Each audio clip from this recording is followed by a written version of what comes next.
برادران مکرم، دستور میں ہی ہمارا نصب العین ہے، دستور میں ہی درج ہمارا عقیدہ ہے، دستور میں جو دستوری سفر ہے اس وقت تک کس طرح طے پایا اور دستور کے تقاضے کیا ہیں وہ آپ کے سامنے تفصیلاً رکھیں گے۔ مجھے امید ہے کہ آپ واحد وہ تحریک ہیں جس کے ساتھ آپ کا تعلق ہے، اس تحریک کے ساتھ جو اپنا ایک دستور رکھتی ہے اور دستور کے مطابق اپنی پوری تنظیم کو چلا رہی ہے۔ اس لحاظ سے اس پروگرام کے نکات بھی آپ نوٹ کریں، دستور کا مطالعہ بھی کرنے کی وہ جس طرح آپ کو ہدایات دیں گے اس کے مطابق اس کو بھی آپ انشاءاللہ العزیز لیں گے۔ اور میں درخواست کرتا ہوں محترم نور الباری صاحب کو، نائب امیر جماعت اسلامی آزاد جموں و کشمیر، کہ وہ جماعت اسلامی کا دستور اور دستوری سفر۔ الحمدللہ رب العالمین والصلاة والسلام علی رسول الکریم۔ انتہائی قابل احترام چودھری محمود الحسن صاحب، سیکرٹری جنرل جماعت اسلامی آزاد جموں کشمیر، اسماعیل شریعت یار صاحب، اسسٹنٹ سیکرٹری جنرل، راجہ فاضل صاحب، امیدواران رکنیت جماعت اسلامی آزاد جموں کشمیر، السلام علیکم ورحمۃ اللہ۔ کسی بھی تنظیم کے لیے، کسی بھی آرگنائزیشن کے لیے، کسی بھی ملک کے لیے دستور ایک لازمی ضرورت اور تقاضا ہوتا ہے، اور کسی بھی تنظیم کو قائم کرنے اور اس کو چلانے کا تصور دستور کے بغیر ممکن نہیں ہے۔ یہ الگ بات ہے کہ وہ دستور بلیک اینڈ وائٹ کی شکل میں ہو یا وہ روایات کی شکل میں اس تنظیم کے اندر یا اس ملک کے اندر کار فرما ہو۔ آپ سب ایک تحریک کے ہم رکاب سفر ہیں، اور یقیناً آپ کا جو نصاب ہے اس کے اندر پہلا نقطہ ہی دستور ہے، اس لیے کہ جب انسانوں کی اجتماعیت قائم ہوتی ہے تو مختلف خیالات رکھنے والے، مختلف مزاج رکھنے والے، مختلف سوچ رکھنے والے، مختلف خصلتیں رکھنے والے، مختلف رویے رکھنے والے لوگوں کا ایک اجتماع ہوتا ہے، اور اس کو اکٹھا چلانے کے لیے یہ دستور ہی وہ طاقت ہوتی ہے کہ جس کو پڑھ کر، جس کو سمجھ کر وہ اس تنظیم کا حصہ بنتے ہیں، اور پھر ان کی خواہش بھی ہوتی ہے اور ان کی توقع بھی ہوتی ہے، اور اس کے ساتھ ساتھ ان کی ذمہ داری اور ان کا فرض بھی ہوتا ہے کہ اپنے عہد کے مطابق اس دستور کو پوری طرح سمجھیں بھی، اس پر عمل درآمد بھی کریں اور اس پر عمل درآمد کی نگرانی بھی کریں۔ اس لیے کہ ایک تنظیم کو قائم و دائم رکھنے کے لیے، اس کو مستحکم رکھنے کے لیے، اس کے اندر اخوت کو برقرار رکھنے کے لیے، سب کو ساتھ لے کر چلنے کے لیے دستور ہی وہ طاقت اور وہ ذریعہ ہے۔ دستور کیا ہے؟ دستور اگر اس کی تعریف کریں تو مختصر الفاظ میں یہ ہے کہ یہ مختلف اصول و قوانین اور ضوابط کا مجموعہ ہے جو کسی تنظیم کی نوعیت، اس کے کام، اس کے مقصد اور اس کے طریقہ کار کے حیود و قیود کو واضح کرتا ہے۔ یہی دستور کہلاتا ہے، اور اس تنظیم کو چلانے والے ذمہ دار، اس تنظیم کے اندر حصہ دار، اس کے ممبر، اس کے ارکان جو باقاعدہ اس کا حصہ بن جاتے ہیں، وہ اس بات کا عہد کرتے ہیں کہ وہ اس تنظیم کے دستور کا پہرا بھی دیں گے اور اس دستور پر خود بھی عمل درآمد کریں گے۔ جماعت اسلامی آزاد جموں کشمیر 13 جولائی 1974 کو قائم ہوئی تو اس کا دستور تحریری شکل میں موجود تھا، اسے بنا لیا گیا تھا، اور تب سے اب تک یہ دستور، جیسا کہ آپ نے اس کے پریمبل میں بھی اگر آپ نے دستور پڑھا ہے، اس کے ابتدائیے میں بھی دیکھا ہوگا کہ دستور کے اصول چینج نہیں ہوتے، لیکن دستور کے اندر ارتقاء اور اس کے اندر تبدیلیاں اور حالات و واقعات کے تجربے کے نتیجے میں اور ضرورتوں کا احساس کرتے ہوئے دستور کے اندر ترمیم بھی ہوتی ہے، دستور پر نظر ثانی بھی ہوتی ہے، اور دستور کے اندر حالات کے مطابق بہتری لانے کے لیے اور زیادہ فلیکسیبلٹی بنانے کے لیے اس کے اندر ترامیم بھی ہوتی ہے، اور ان ترامیم کا طریقہ کار بھی دستور کے اندر موجود ہوتا ہے۔ تو 1974 سے لے کر اب تک تقریباً 8 مرتبہ ہمارے دستور کے اندر تبدیلی کی گئی ہے۔ بعض بڑی بنیادی تبدیلیاں جو طریقہ انتخاب کے حوالے سے بھی ہیں، جماعت کی اندر حق رائے دہی کے حوالے سے بھی ہیں، اور اس طرح عمومی کچھ تبدیلیاں بھی ہیں جو تجربات کے نتیجے میں اور ضرورت کے تحت کرنی پڑتی ہیں۔ تو 8 مرتبہ 1974 سے لے کر 2008 تک یہ ترامیم کی گئی ہیں، جو کہ آپ کے تازہ ترین دستور کی کاپی اگر آپ کے زیر مطالعہ ہے، جو غالباً 2010 میں شائع ہوئی ہے، تو اس کے اندر یہ ساری ترامیم موجود ہیں۔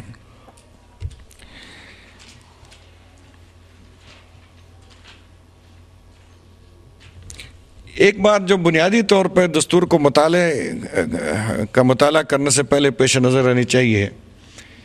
کہ ہماری تحریک اسلام کے شرعیت کے اصول پر مبنی تحریک ہے، اور اسی کے لحاظ سے اس کا دستور بھی شرعیت پر مبنی دستور ہے، جس میں باہم مشورہ کی بڑی اہمیت ہے۔ اس کا ذمہ داران کو بھی پابند کیا گیا ہے، اس کا ارکان کو بھی پابند کیا گیا ہے، اس کا اداروں کو بھی پابند کیا گیا ہے۔ اور جب آپ ارکان کے درجے پر پہنچیں گے، اور انشاءاللہ ان قریب پہنچیں گے، تو آپ بھی اس بات کے پابند ہوں گے کہ شرعیت کے اصول کو تنظیم کی روح قرار دے کر اس سے پہلو تہی نہ کی جائے۔ کسی بھی موقع پر اس شرعیت کے اصول کو پیش نظر رکھنا دستور کی روح کے مطابق ہوگا۔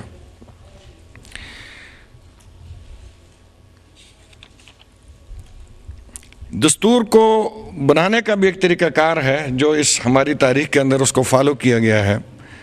آپ نے دستور کے اندر یقیناً یہ پڑھ لیا ہوگا کہ ایک ترمیم تجویز کرنے کا اور اس ترمیم کرنے کا کیا طریقہ ہے، لیکن کچھ روایات بھی ہیں جو کوئی دستوری ترمیم کرنے یا دستور پر نظر ثانی کرنے کے حوالے سے تحریک کے اندر اپنائی جاتی، اور وہ یہ روایات یہ ہیں کہ ایک دستوری کمیٹی شورا تشکیل دیتی ہے، جو بھی ترامیم مطلوب ہوتی ہیں ان پر کما حق کو غور کرنے کے بعد ان کے نتائج و عواقب کو پوری طرح انالیسز ان کا کرنے کے بعد ان کا تجزیہ کرنے کے بعد اس ترمیم کو دستور کا حصہ بنایا جاتا ہے۔ تو یہ ایک بڑا محتاط عمل ہے جس کے لیے ایک محتاط طریقہ کار جو ہے وہ اختیار کیا جاتا ہے۔ اس میں آپ نے دستور اگر پڑھا ہے تو اس کو مختلف چیپٹرز میں تقسیم کیا گیا، اور مجموعی طور پہ 7 چیپٹرز ہیں، مجموعی طور پہ 7 چیپٹرز ہیں جن کے اندر اس کو تقسیم کیا گیا ہے۔ اس کے موضوعات انڈیکس کے اندر موجود ہیں، ان کو آپ دیکھ سکتے ہیں، اور اس میں ایک عنوان ہر چیپٹر کو دیا گیا ہے۔ حصہ اول جو ہے اس میں تحریک کا نام، اس کا عقیدہ، اس کا نصب العین اور اس کا طریقہ کار، اس پر قواعد و ضوابط کو ترتیب دیا گیا ہے۔ اور اسی طرح حصہ دوم میں ممبرشپ ہے، حصہ سوم میں نظام جماعت، مراتب کا تعین اور طریق انتخاب، اس کے قواعد و ضوابط مرتب کیے گئے ہیں۔ پھر حصہ چہارم میں مرکزی نظام کے اجزاء ہیں، اسی میں پھر امیر جماعت، سیکرٹری جنرل، جنرل کونسل، رکنیت جنرل کونسل و ممبرشپ، اس کی تفصیلات کے جو ہیں قواعد و ضوابط کی تفصیلات وہ موجود ہیں۔ حصہ پنجم میں ذیلی نظام، ضلعی نظم، حلقہ جاتی نظم، مقامی جماعت، جماعت کی معطلی، اور اسی طرح حصہ ششم، اس کے عنوانات وقت ضائع کرنا ضروری نہیں ہے، آپ اس کا دیکھ سکتے ہیں اگر آپ کے پاس دستور ہے، اور ہونا چاہیے۔ اور اسی طرح حصہ ہفتم میں پھر جو حلف کے ضمیمہ جات ہیں، ممبرشپ کے ضمیمہ جات ہیں، وہ اس کا حصہ بنائے گئے۔ اس میں جو پہلا باب ہے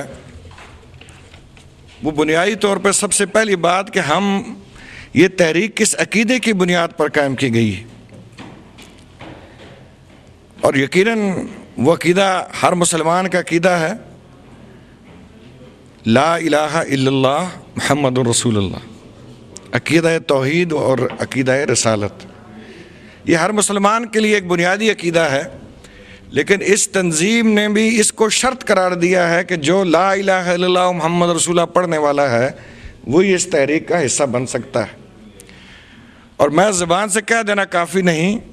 زبان و دل بھی اس کے مطابق ہونے چاہیے۔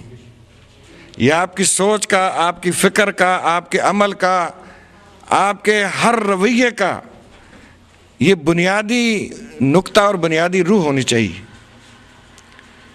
اور پھر اس کی آپ دیکھتے ہیں کہ اس میں تشریح بھی کی گئی ہے۔ ابھی مولانا بھی یہاں فرما رہے تھے کہ جب ہم لا الہ کہتے ہیں کہ اللہ کے سوا کوئی معبود نہیں، تو اس کے معنی بھی سمجھنا ضروری ہے۔ تحریک کا رکن بننے سے پہلے ہمیں ذہن کے اندر اس حوالے سے کوئی ابہام نہیں ہونا چاہیے،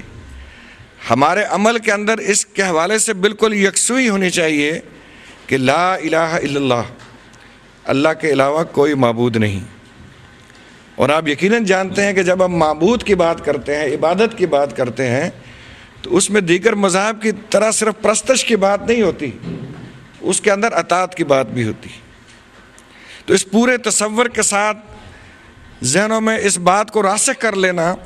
کہ اللہ اس کائنات کا بھی خالق ہے، اللہ اس کائنات کا بھی رب ہے، اللہ ہمارا بھی خالق اور رب ہے، رب العالمین ہے۔ اور جو خالق اور رب ہے وہی اس بات کا مستحق ہے کہ اس کو سجدہ کیا جائے، اس کی عبادت کی جائے، اور تشریع اور تکوینی احکام کے اندر اسی کے دائروں کے اندر اسی کے احکام کو لیا جائے۔ اور اس میں ظاہر ہے کہ پھر اس کے تشریح کے اندر پہلے ہمارا جو دستور تھا اس میں بڑی واضح اور بڑی ڈیٹیل میں اس کی تشریح کی گئی تھی،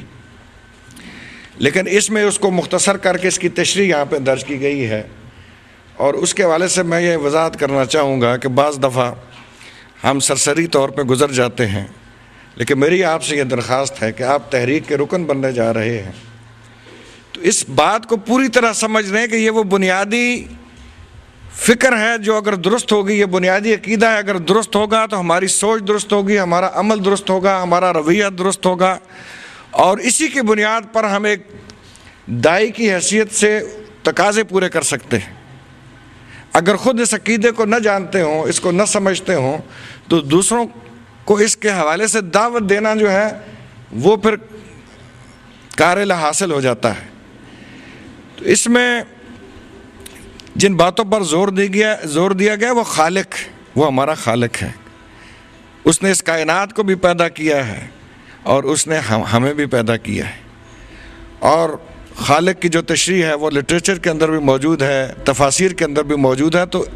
اس کو سمجھنے کے لیے میری آپ سے درخواست ہوگی کہ اس خالق کا جو تصور اسلام نے دیا ہے اس کو بھی اچھی طرح سمجھنے کی ضرورت ہے اور اس حوالے سے مطالعے کی ضرورت ہے۔ پھر پروردگار رب، پالنے والا، جس نے خلق کر کے چھوڑ نہیں دیا، اس نے ہماری پرورش بھی کی ہے، اس حوالے سے بھی میں آپ سے درخواست کروں گا کہ پروردگار کا جو رب کا تصور ہے، رب کی جو اصطلاح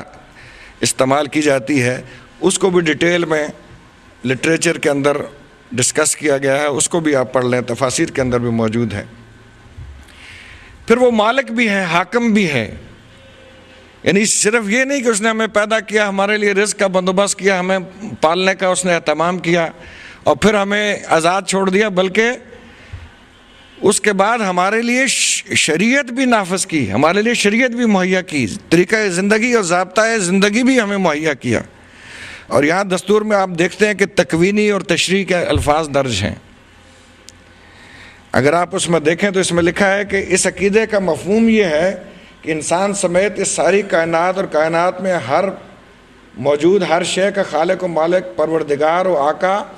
اور تشریح اور تکوینی حاکم صرف اللہ تعالیٰ ہے۔ اس کو بھی سمجھنے کی ضرورت ہے۔ تشریعی اور تکوینی، تکوینی تو وہ جبر کا دائرہ ہے جس کے اندر کائنات کی ہر شے، ذرہ ذرہ جو ہے وہ اللہ کے اطاعت پر مجبور ہے اور اس سے باہر نہیں جا سکتا، کن فیکون۔ یہ چاند، ستارے، یہ کائنات، اس کا نظام، یہ سارے یہ جبر کے دائرے کے اندر اللہ کی اطاعت کر رہے ہیں۔ لیکن تشریع وہاں جہاں ہمیں اختیار حاصل ہے کہ ہم کوئی نظریہ اپنا سکتے ہیں، کوئی طریقہ زندگی اپنا سکتے ہیں، کوئی ضابطۂ زندگی اختیار کر سکتے ہیں، وہاں ہمارا اختیار موجود ہے۔ لیکن وہاں بھی اس بنیادی عقیدے کا تقاضا یہ ہے، لا الہ الا اللہ کہنے کا تقاضا یہ ہے کہ ہم صرف اسی کے قانون کو تسلیم کریں، اسی کے قانون کے ماتحت ہر قانون بنائیں، اور اس کے دائرے سے باہر جانا اس عقیدے، اس بنیادی عقیدے سے جو ہے وہ تجاوز اور اس سے انحراف ہوگا۔ تو اس حوالے سے بھی ڈیٹیل میں آپ اس کو سمجھیں کہ تشریع اور تکوین